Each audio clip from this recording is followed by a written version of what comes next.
Hello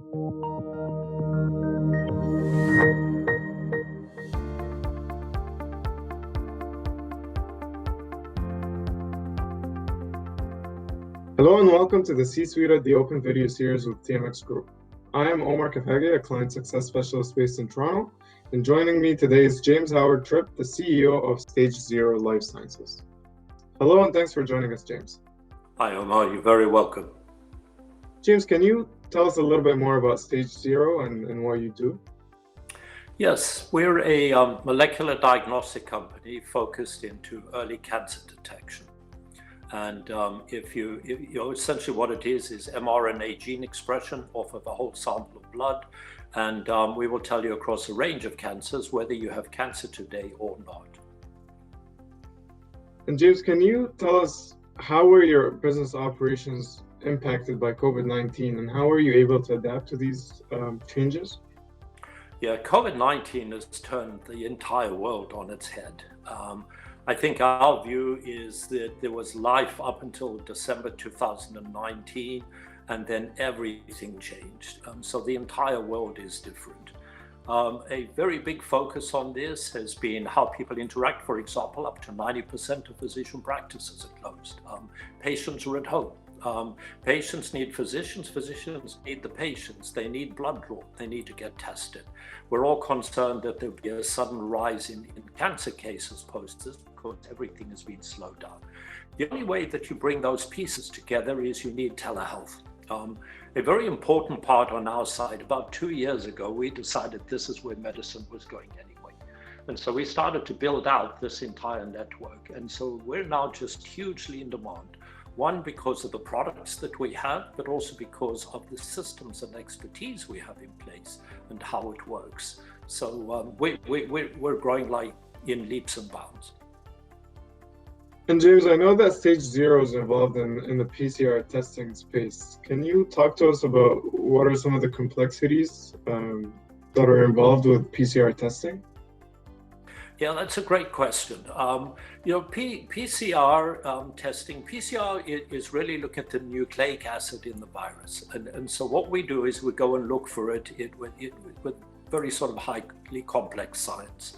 And what we would do is we would tell you today whether you do or do not have the virus. So in other words, we'll tell you whether you are infected today. Equally as important, and I think staying with PCR because that's where the focus has been, but equally as important is the antibody testing, because we now need to know what the spread of the virus is. FDA, for example, believes that it's probably about 5% of the population that has been exposed, but the numbers range anywhere from 1 to 13% as you talk to different groups.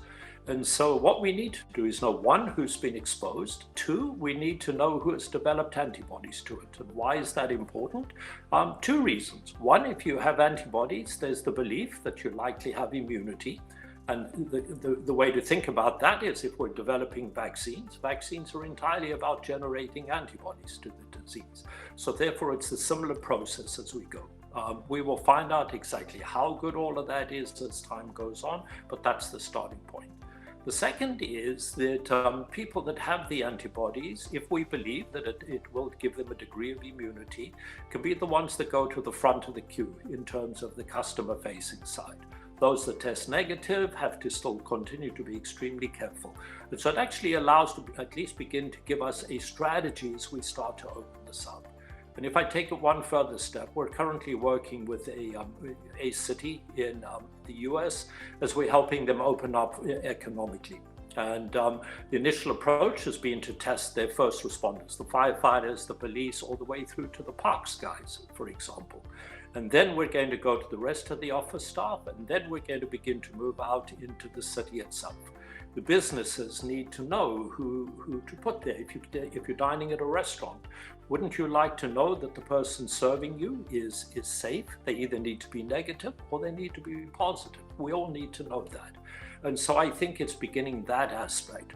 And the antibody testing too is complex because there's been the advent of a lot of these, what they call the lateral flow devices. People for a long time, I think, thought that they would wind up at home. You could prick your finger and do them. None of that is happening. None of that is likely to happen. The FDA has been very definitive. The test can only be done in clear certified high complexity labs like ours. It have to involve a blood draw.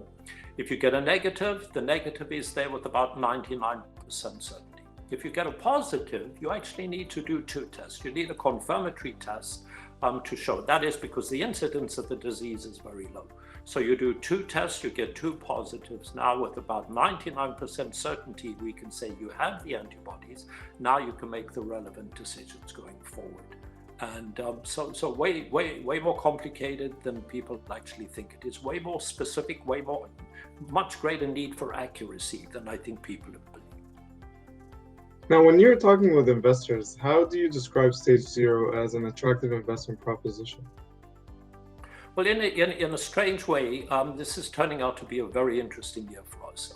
It was always going to be, because we were bringing forward a program called Aristotle. And so Aristotle, we believe, will be the first in the world off of a single sample of blood where we can test for 10 cancers, 10 discrete cancers.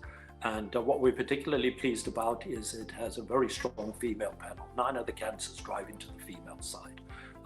So it was always going to be a very big year for us. But what COVID has now done is it has actually positioned us into that, because we are a high complexity lab, we do PCR testing.